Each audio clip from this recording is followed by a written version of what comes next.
Administrator Chen, and also all the honorable guests, and also Chairman Chen. It's a great honor for me to serve as the chair of this keynote speech session.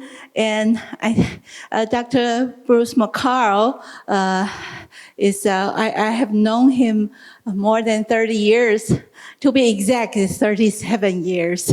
So it's been a long time. So I have 2 pages. I can talk 2 hours, but of course, I'll try my best to. Dr. McCarl, as you all know from the brochure, is a university distinguished professor of agricultural economics at Texas A&M University. The main thrust of his research has addressed the agricultural appraisal of economic consequences of environmental outcome and policy actions. His principal focus in the last 20 years has been involved with the climate change effects, adaptation, and mitigation. And he has worked also in bioenergy, water issue, and agriculture policy. As I said, I have known him more than 30 years, starting from when I work in Texas A&M University.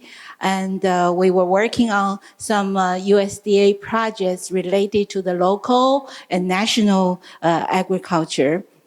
Later on, we expanded the research from national interest to global perspective, in particularly the global climate change.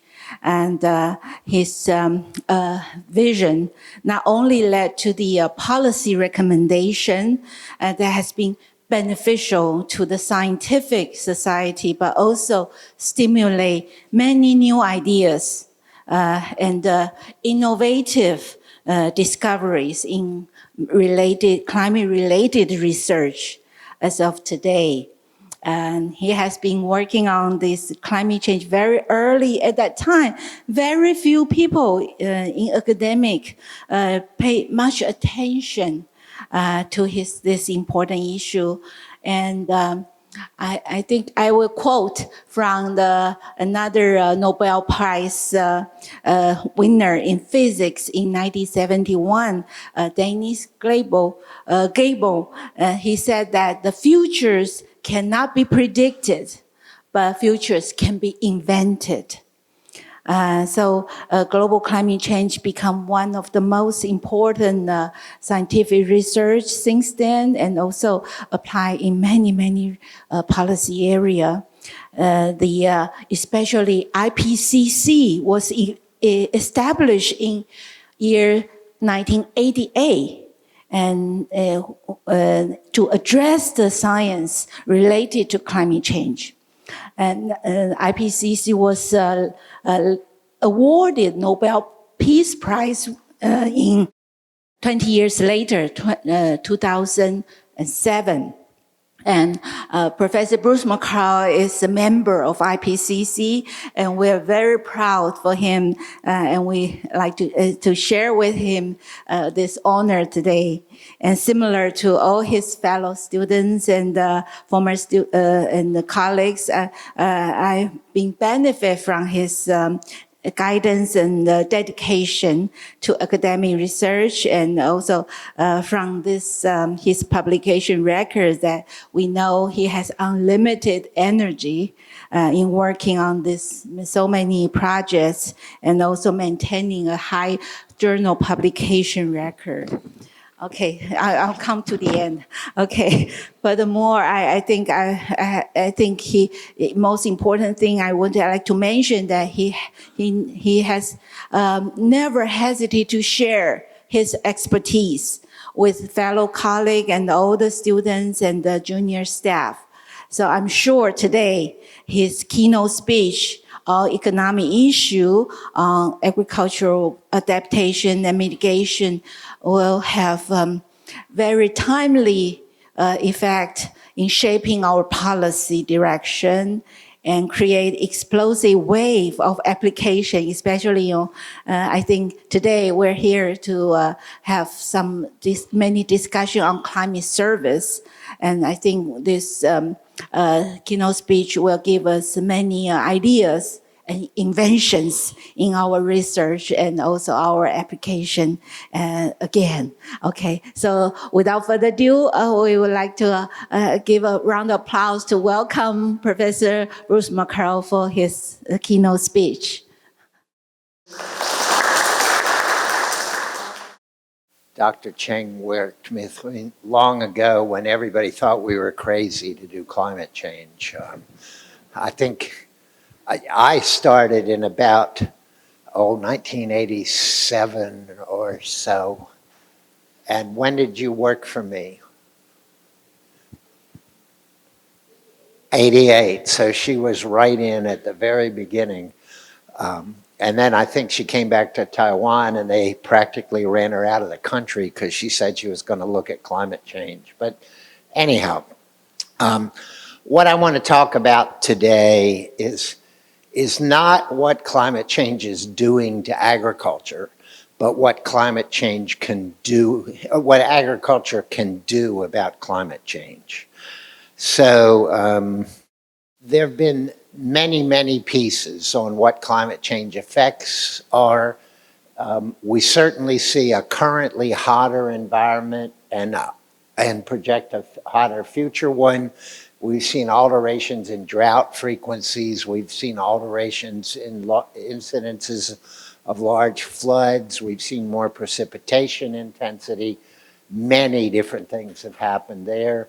This has changed our agricultural crop and livestock productivity. It's altered our pest populations. It's shifted where we can grow things. Today, Canada grows 6 times as many soybeans as they did 25 years ago and twice as much corn. That's because it's gotten warmer there and more suitable for producing those goods. We've seen changes in technical progress, we've seen changes in factor productivity, and we've seen increases in water scarcity. I live close to the Mexican border relatively. Normally, the farmers in that area get about this much water each year for their crops. This year, they got that much. Again, it's a consequence of altered rainfall. So given those kinds of things are happening, what can agriculture do about it? Now, there's sort of 3 different things agriculture can do, and we've been involved in all of them in various ways. One thing agriculture can do is to try to understand what is happening. That's the impacts work. I'm not going to cover that today. It's certainly a valuable enterprise to be involved with, but there's only limited time. The other thing is adaptation. When I got out of the taxi this morning, somebody ran over to me with an umbrella and held it over my head.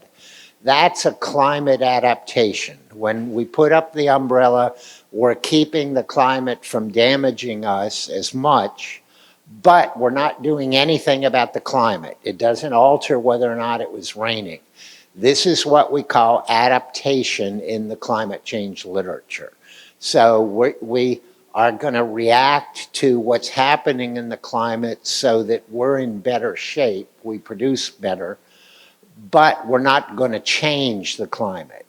On the mitigation side, that's the other possibility.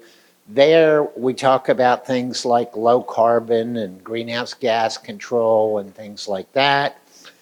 Also, though, one of the big solutions on the mitigation side also involves this word albedo. The word albedo refers to the reflectivity of the Earth's surface, and it's how well the sun's rays bounce back out into space. One of the solutions a lot of people talk about is paint every roof white.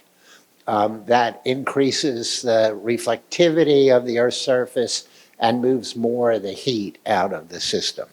So anyhow, agriculture can get involved and in these things. And today I'll talk about adaptation and mitigation. Now, I'm mainly going to talk about adaptation. I'll cover a little bit of mitigation at the end. I'm not going to go through that list. I'll just go through the points. So I'm going to talk about things I've done. She said she's known me for 37 years. I've worked on this for about 40 years. So she came when I just barely started. And one of the main groups that has taught me something about this is my graduate students and postdocs. There sits a postdoc, there sits a former graduate student. I've had 104 graduate students and probably 15 or 20 postdocs over the years. I sent a copy of a backup paper that if people want to see more details, they can see that. It's going to be published in the American Journal of Ag Econ. So let's talk about why we might adapt to climate change. There's certainly the obvious reason. It's getting hotter. Greenhouse gases are causing it to be hotter, and we don't see that ceasing anytime soon. But there's also substantial societal momentum where the nature of the cars and buildings and other infrastructure we have is not going to change very fast. So not only do we have current emissions, but we're going to have emissions continuing into the future. Also in countries like China, the income growth has greatly stimulated people to use more energy, and with the more energy has come more emissions. And we've been worried for a long time about what we call the BRIC countries, which were Brazil, Russia, India, and China. And certainly India is going to expand its emissions quickly over the next 10 or 20 years. China, in fact, the mainland China, was about 60 to 70% of US emissions in the year 2000. Today, it's a little over twice as much as US emissions. So a vast expansion in a relatively short time period. And we can't go to India and say, Taiwan and the US, we've got all the emissions we need, we're in good shape, but you can't have any more than what you have now. Because with economic growth is going to come emissions, and it's highly desirable for them to continue that. And as a consequence, we think emissions will keep going and increasing maybe for 15 or 20 years. And these net zero goals, US says it's going to cut emissions in half by 2030 and hit net zero emissions by 2050. Well, in fact, if we want to reduce atmospheric concentrations of greenhouse gases, net zero isn't enough. We have to go net negative for a substantial amount of time, and that's going to be fairly unlikely.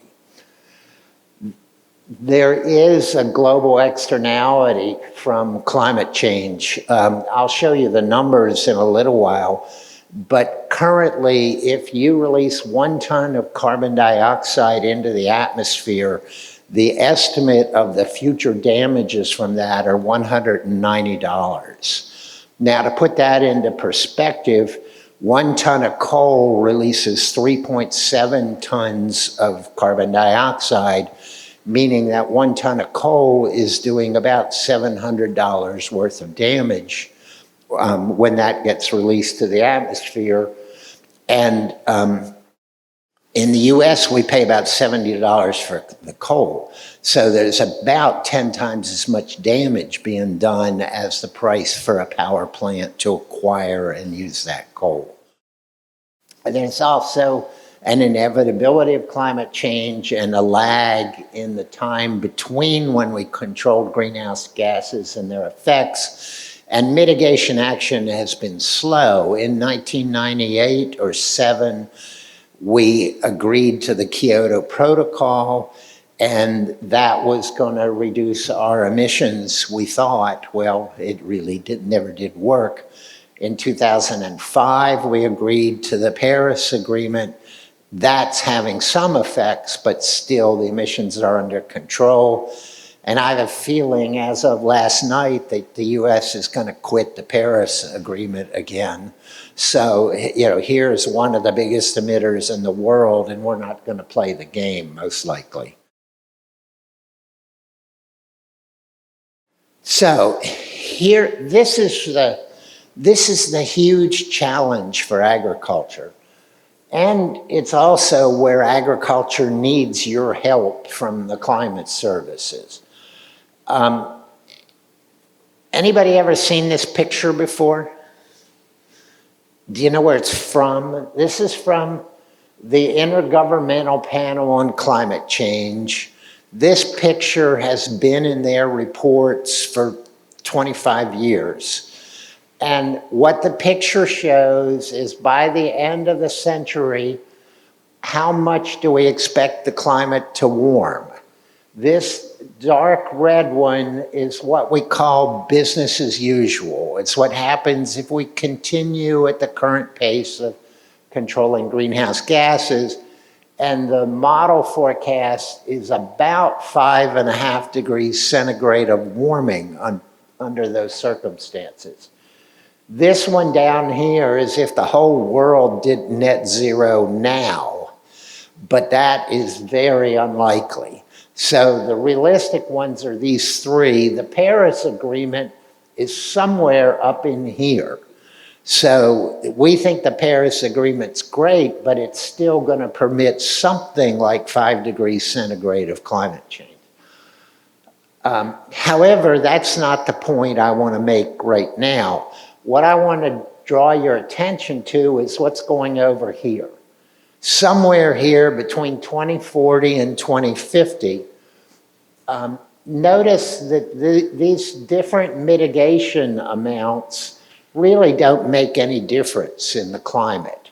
We get about 1 degree of inevitable warming from where we are today, regardless of which of those mitigation scenarios we do.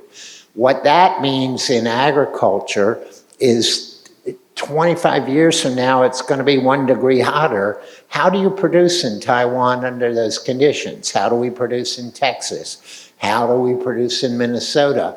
I got asked just several days ago in Taichung by somebody.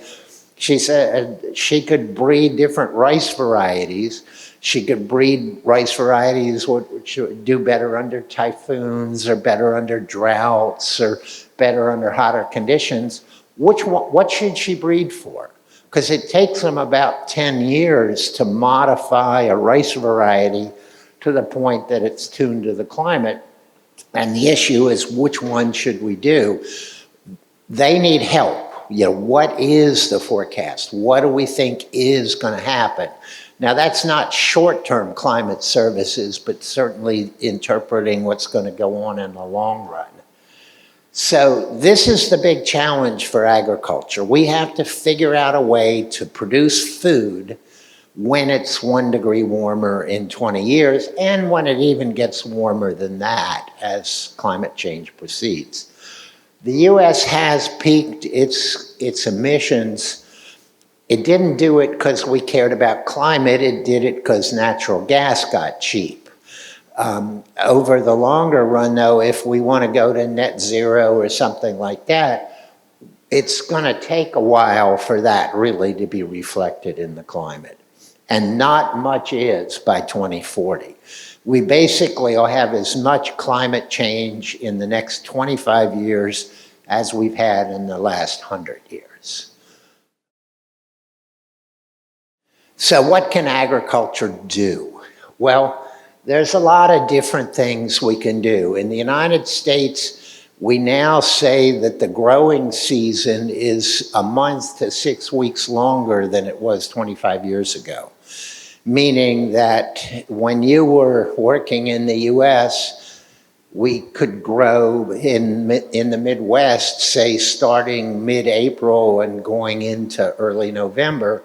Now we can start in late March and go into the middle to the end of November. That means we need varieties we can plant earlier, maybe varieties that mature over a longer time period. Also, we can do more double cropping. Today, we're beginning to see people start to plant things that come out halfway through that season or 2/3, and then they can put another crop in. In rice, that may mean you have more, in Taiwan, more double cropping of rice, or in places even more triple cropping. But if that is the case, you need improved water control. Right now, I think you pretty much take the water as it comes out of the mountains, and you may need impoundments and pump it into the ground for use at a later time period or something like that. So there are strategies we can undertake in irrigation. We can change the crop timing. We can change the way pests are treated, because warmer conditions brings more pests. We can change our animals, our animal populations, lots of different things we can do. We can bring patterns from the south part of countries, or well, lower latitude part of countries into upper latitude part of countries. In the United States, like I told you, Canada's producing 6 times as much soybeans. The soybean production that was common in the Illinois and Indiana and Ohio is now moving further north, and some of that's moving into Canada.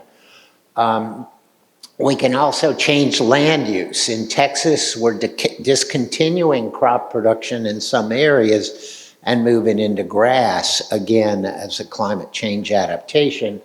Plus, we're growing cotton further north in the state than we used to in sorghum, because both of those are heat tolerant.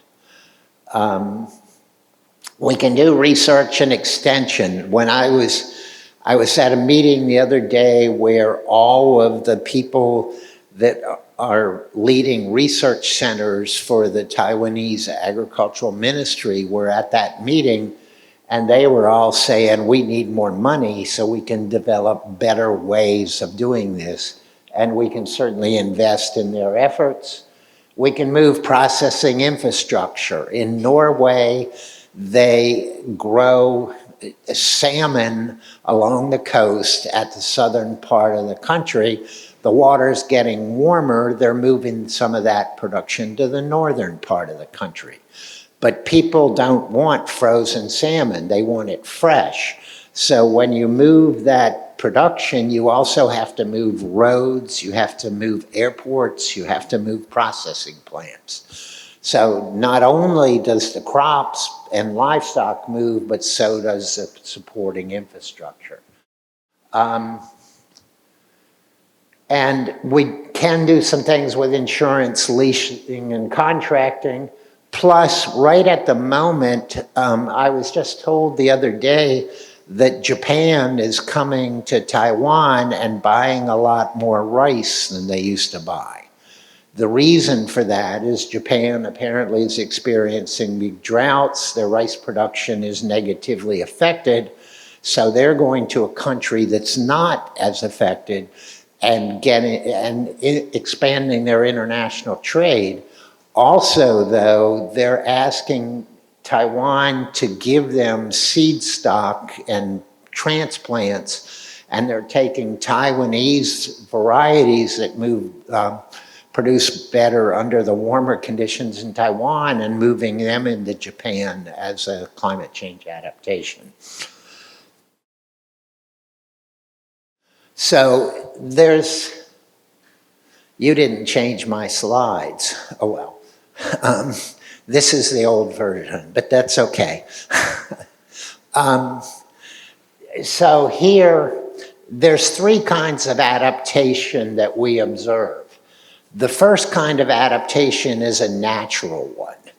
Today in Boston Harbor, in Massachusetts, north of New York, we're catching fish species that we used to only see in Florida. That's 1,000-mile difference. Why? Because the water's gotten warmer and the fish are moving further north to temperatures that they like. Similarly, where birds end up in the US, they fly from Canada to southern areas. They spend the summers in Canada and the winters in the southern areas. That pattern is changing. They're not coming as far south. When you were in Texas, we used to see geese flying over in the early morning. We don't see that anymore because they're not coming in those same numbers. So there is natural adaptation. We see shifts in where birds and pests and trees and grass species, lots of those things are moving. In the US, mostly north, some west. We also see what economists call private good actions. That's where an individual who's managing an agriculture decides to make a change because they can make more money at it.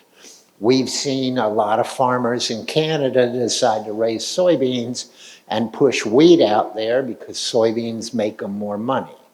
So we've seen a bunch of different private adaptations where individuals are undertaking these strategies.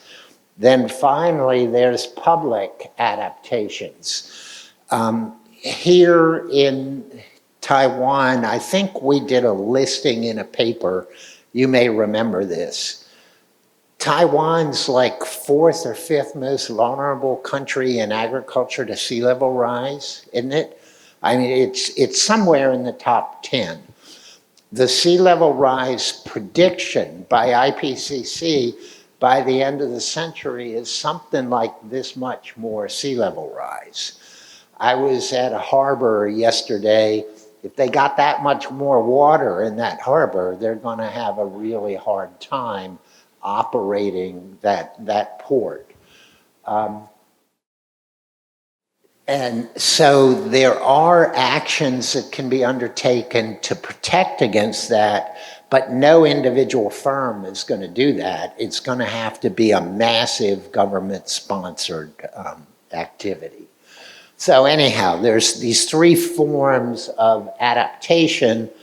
This last one may be where the government provides more water control for agriculture, more research investment, and some adaptation assistance and financing. So the government can really get involved in this in 3 different ways. It can directly act. We can develop a new rice variety. We can provide financing to our research organizations. We can provide financing to farmers to adopt new technologies. We can also build projects. We can build new roads. We can build seawalls. We can build water impoundments and water projects. So the government can directly act. It can also support the farmers, can move out information, it can help shape market conditions, and it can develop technologies those farmers can use. Then finally, we may have influences on natural adaptation. The month of October in College Station, Texas had no rain whatsoever. I think you may have worked on the Edwards Aquifer with me a little bit about endangered species. There, right at the moment, it's been so dry, they're putting the endangered species in fish tanks and driving them to another place so that they don't die if the water dries up at some of those spring flows. The government can do things like that to help natural adaptation proceed in a better way. So we've done this. Throughout history, people and societies have coped with climate change. In the United States, in the South, we grow oranges and grapefruit and cotton and sorghum. In the North, we grow apples and cherries and canola and a bunch of things like that. Why? Because canola and wheat and apples grow better under colder conditions, and the oranges have to have the warmer conditions. That's a climate change adaptation. It's as old as mankind on the planet, that we do things that are amenable to the climate. This adaptation, though, is place and context specific. The adaptations we can do in the US are not going to work for Taiwan. The adaptations you can do in Taiwan are not going to work in the US. This adaptation is quite pervasive, and there are a lot of things the public does in support. You know, we have a major research investment both in Taiwan here and in the United States, which helps people accommodate climate a little bit better. Here's an illustration of what I'm talking about. In 1975, before you came to work for me, in 1975, this is a map of corn yields in the United States. What this map shows is the corn yield in a particular location relative to the national average.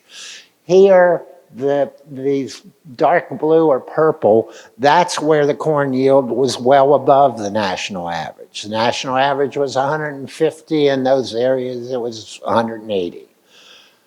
The red areas are where the national average, where the local corn yield was below the national average. So notice it was worse down in here, it was worse up here in the Dakotas and in Minnesota.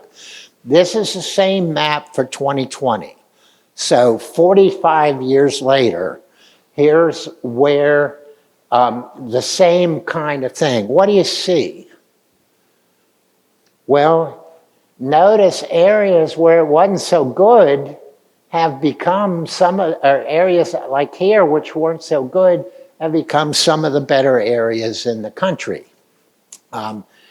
Areas down in here where things weren't so good sort of maintain being not so good. Areas out here in this western part that were not so good at one point now are better. This is where we plant corn in the United States. Corn's the biggest crop in the United States. We plant 100 million acres, or about 40 million hectares of it. It's a little less than that, but that's close enough. Notice here, we didn't plant much corn up in this area, and now all of a sudden it's one of the heavier areas that we plant corn. Down here, we had quite a bit of corn on the East Coast. This is Georgia and North Carolina, which Trump won last night, and here's South Carolina. But notice it's largely gone over here in this particular picture. This is climate change adaptation. When we produce more corn up here, that moves us away from the Mississippi River. That means that corn doesn't as easily get on a barge and go down to Louisiana and go out for international trade. More of it moves by railroads than used to move. When we're producing more corn up here, we displaced a lot of wheat production. Corn gives us 4 times the volume that the wheat does. So now we have 4 times the amount of goods to move in our infrastructure system, and we've got to have new grain elevators and new roads and stronger bridges and things like that. Taiwan needs to be able to contemplate this happening in the country. I have heard fruit trees are moving further north here. I don't think you can really move the rice as much further north because you kind of run into Taipei City. But are there adjustments that are going on in the cropping here in this country?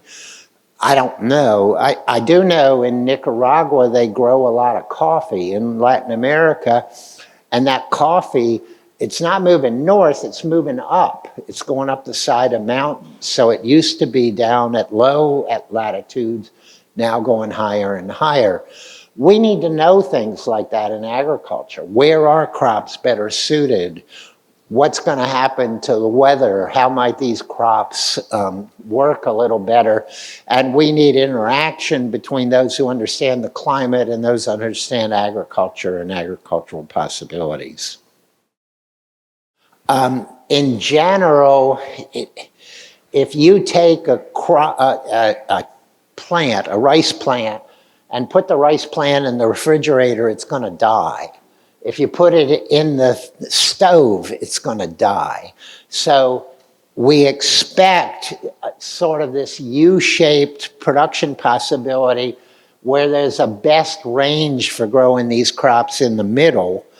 And as we have multiple crops, in an area where it's real cold, if it starts getting warmer, at some point in the US, this would be wheat, which does best under cold conditions. Then all of a sudden we switch to corn and soybeans, which does better if it gets a little hotter. And over here we switch to cotton and sorghum and rice as it gets even yet hotter. So we expect this crop migration and adaptation. I had a PhD student who I think Johnny went to school with named Jung Park, who took a look at 100 years worth of crop data and how crops changed across the United States with temperature. And she estimated what we call a multinomial logit. It's the probability of, I think we had about 18 crops in it, the probability that they will be grown under particular climate conditions. And she found under the coldest climate conditions, it did almost all wheat. Under the hottest conditions, it did almost all rice. As we moved from this cold out to here, we moved into corn and soybeans. As we got even hotter, we moved into cotton and sorghum. So this is kind of the evolution, and this is what we expect to happen in your country as well as ours, is there's multiple cropping possibilities.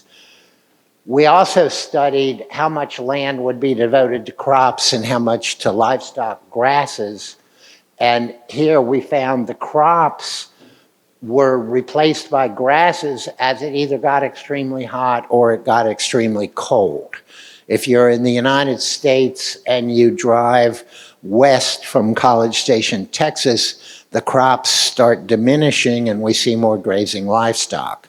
If you drive north into Montana, we see the crops diminish and we see more grazing livestock. So we see these things out on the end. And here's another picture of that. Here's where corn was in 1975 and in 2020. Notice here, this is the upper Midwest. Here's Indiana and Illinois and Iowa and Minnesota. Here it is roughly today. Notice there's more corn in Minnesota, there's more in the Dakotas, and the corn has kind of moved up a little bit. Here there was corn along the coast, and now not so much. If we look at hay, which is grass, now there was more grass up here in these cold parts of the country back in the 1970s, but it's become sparser now. So the crops have moved in and displaced the grass. Down here in the south, there was no grass really grown in the 1970s, and now there's a bunch being grown in those areas. So climate change adaptation is appearing. This is a sad story.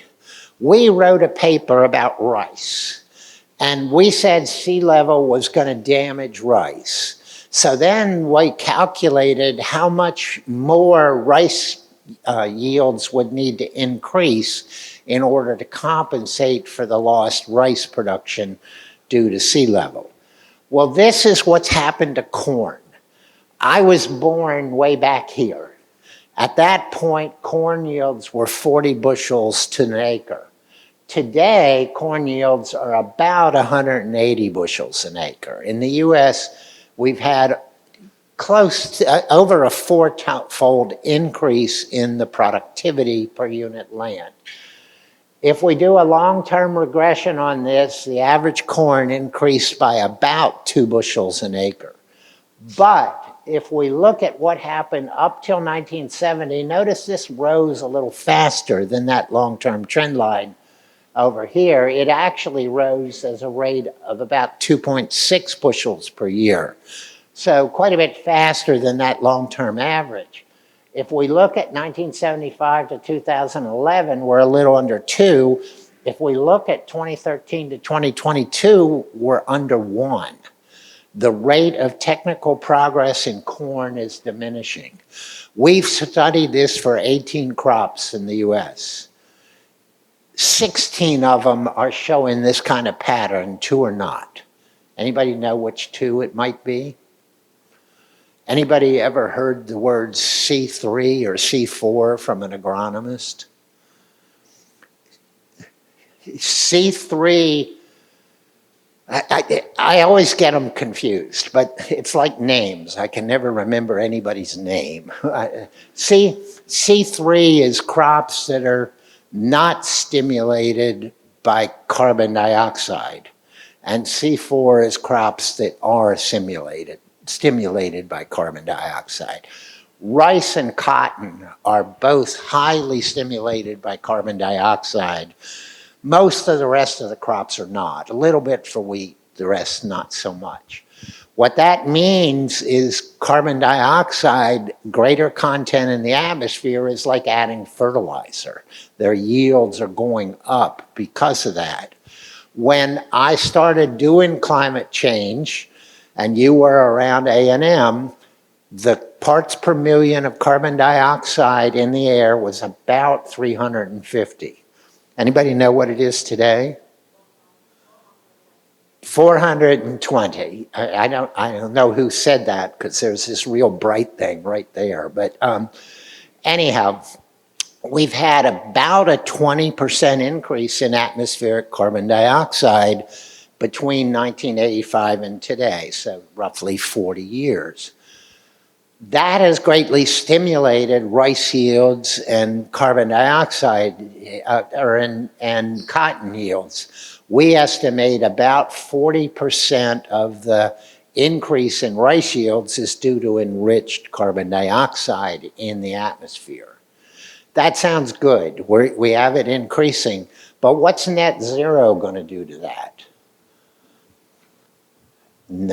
Less carbon dioxide in the air, so we're going to lose that source of yield growth. And in fact, we may even have yield declines, because since 40% was because it was there, now when we have less of it, we're going to retreat a little bit.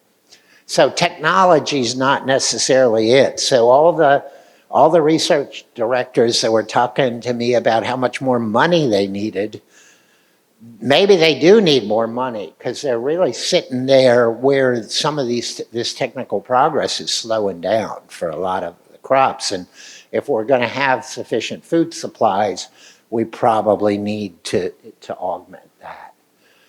In the US, it's happening because historically we spent about 2/3 of our money on productivity enhancements. Today, we're about 50%. When Dr. Chang got her degree, most ag economists were working on farm productivity. Today, they're working on environmental matters, they're working on consumer food safety, international trade. None of that is really productivity enhancing. It does other things, but if we have diminished research investments, then that is also one of the causes why that productivity is probably diminishing. We also have diminishing shares in most areas of the world from the public sector, although the private sector is investing a little bit more. And we have people getting funded for doing things like climate change mitigation and adaptation, which really aren't expanding productivity. Okay, so this whole adaptation issue to agriculture is something that could be called a treadmill. Anybody know what a treadmill is? Can you say the Chinese word loud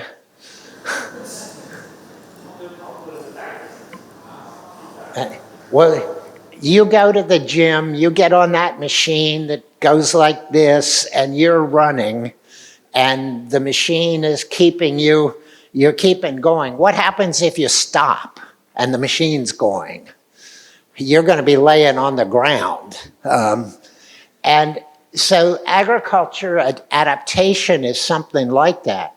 We used to be able to count on the weather. We'd say, oh, here it's going to be hot up until the 1st of November, and then it's going to be cool, and so we can have crops that do well with that.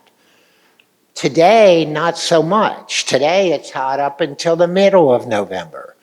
What that means as this climate change proceeds is if we adopt a rice variety to what's going on today, will it still be good 5 years from now? Maybe not. So we have to keep investing in maintaining what we have, not only getting new developments. So anyhow, we need to devote money to maintain productivity more, not just increase productivity. Because up until the 1970s, the climate wasn't changing, and you could just get a more productive rice crop and it would stay more productive. There are a bunch of adaptation issues. Adaptation can't solve all the problems. Does Taiwan have a problem with endangered species going extinct? I mean, we do globally. If one of them goes extinct, can we bring them back through some kind of adaptation issue? No, they're gone. And the polar bears, if they die off, we're not going to have new polar bears. Does Taiwan have glaciers up in the mountains? We have glaciers up in the mountains. I went to school in Boulder, Colorado. They got their water from glaciers. That glacier today is 1/10 of what it was 30 years ago. As more and more melts, they're not going to have water supplies. This is very important in South America, Peru, and up in the Andes. It's very important in the Himalayas as water supplies to India and China. India and Pakistan, and probably some comes into Western China. The adaptation's not going to be able to fix that problem. In fact, right now, we're getting more water supplies than we used to because it's melting. But once it's all melted, we won't get that supply. Increasing effort leads to diminished damages. The adaptation becomes less effective as there's more climate change. We're facing an adaptation deficit in a lot of places. Where my sister lives in Miami, every time the moon is full, the streets flood. Well, that means that now they're not suitable for the current ocean conditions, much less for future ocean conditions. And then we have something called maladaptation. If right at the moment you decide that this area here has a lot of drought, so you're going to pump a bunch of groundwater, and you deplete that groundwater, then somebody in 25 years isn't going to be able to do that. So your actions now put them in a worse condition going into the future. I'm going to go through a couple. This is all discussed in the paper. I'm not going to cover this all that much. I will say the adaptations don't last forever. We're uncertain of what happens. The adaptation capability varies with things like education, income, and financial availability. In the United States, the average farm size for a commercial farmer is a little bit over 1,000 hectares. So one person is operating 1,000 hectares of land. I think we calculated the other day that the NCHU campus would fit like 25 times on a large commercial farm today. You know what the average farm size is here in Taiwan? It's below 1 hectare. That means if you want to go out and find 1,000 hectares and get them to adjust the climate change, in the US you have to talk to one person. Here you have to talk to 1,000 people. Getting that to happen is difficult. Also, usually that US farmer has a bachelor's degree, highly educated, used to using the internet, lots of information. Here we have to push that information out. Undoubtedly you have the same problem with the Central Weather Bureau. How do you get it to some of those small producers? So economists can work on various issues like this. Most of you are probably not economists, so I'm going to go ahead and switch ahead to mitigation. So mitigation. Agriculture may not only adapt to the climate. I figure I'm finishing in 6 or 7 minutes, but agriculture can also try to limit the future extent of climate change. If we reduce emissions, then that reduces the thing that's driving the climate change. You all know about the greenhouse effect. We put carbon dioxide up in the air. The sun's radiation, when it hits the Earth's surface, reflects back out into space, quite a bit of it. But the carbon dioxide and other greenhouse gases reflect it back in. And we call that heat trapping capability. We can reduce emissions, so we reduce the reflective sources up there. Ag can sequester more carbon. Trees are 50% carbon. If we grow more trees, that's taking carbon out of the atmosphere. Ag can produce bioenergy and building materials instead of using steel and concrete. Here, there may be some applications you could use wood. The steel and concrete involve a lot of emissions. The wood is sort of a recycling of carbon dioxide. We can also host wind and solar. I hear you prohibit solar on agricultural lands at the moment, but I think wind operations may be able to coexist with agriculture. And we can also operate in a world with higher prices. Anybody been to California lately?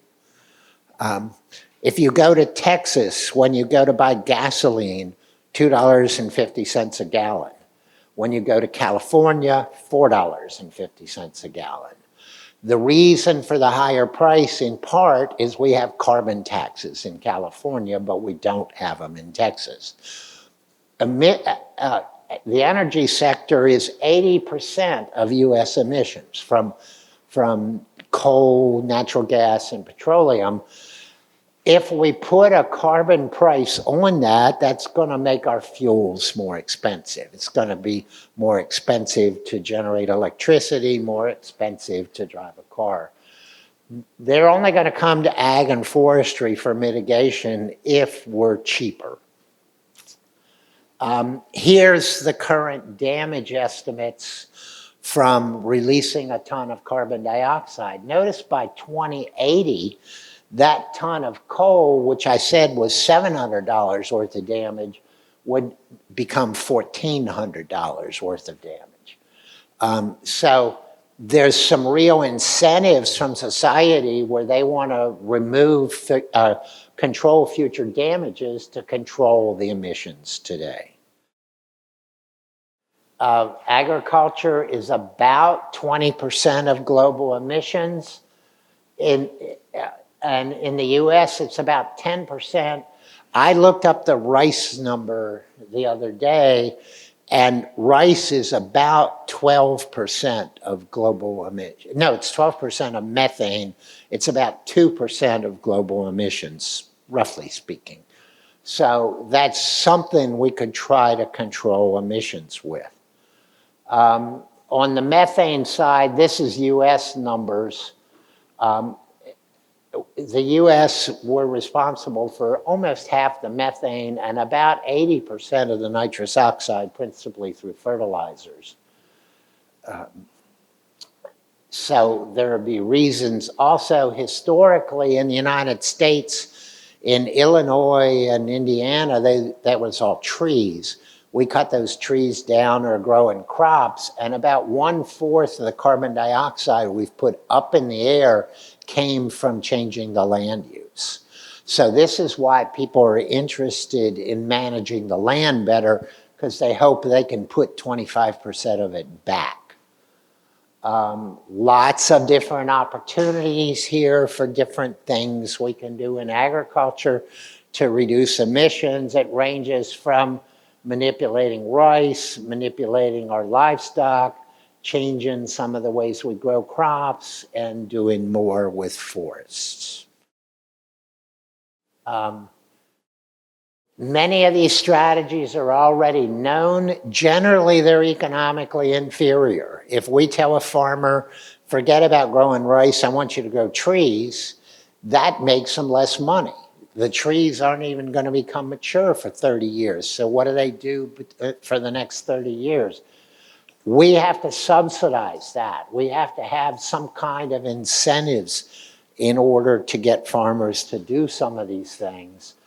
Today, we have a lot of net zero goals. We have a lot of things we can do.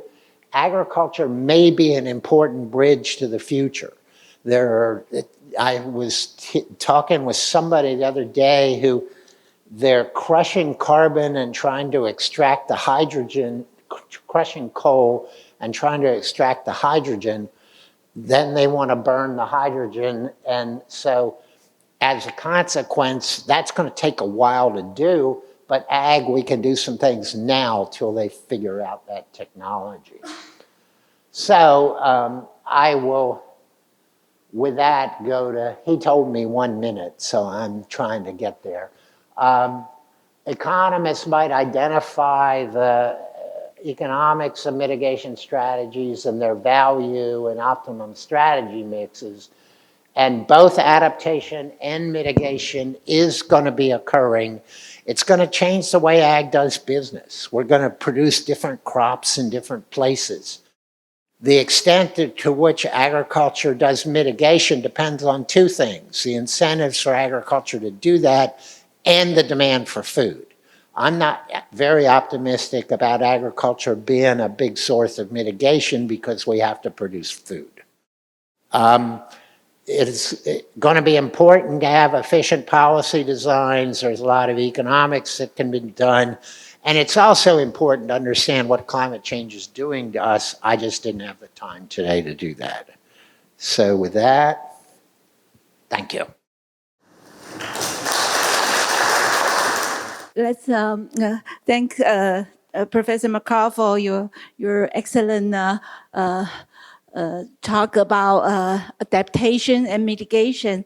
So so we see lots of challenge, especially for adaptation, but then there are some opportunity for mitigation, but it still require a lot of economic incentive. But I think the weather service is part of probably a big opportunity for agriculture and for providing service for agriculture, for adaptation.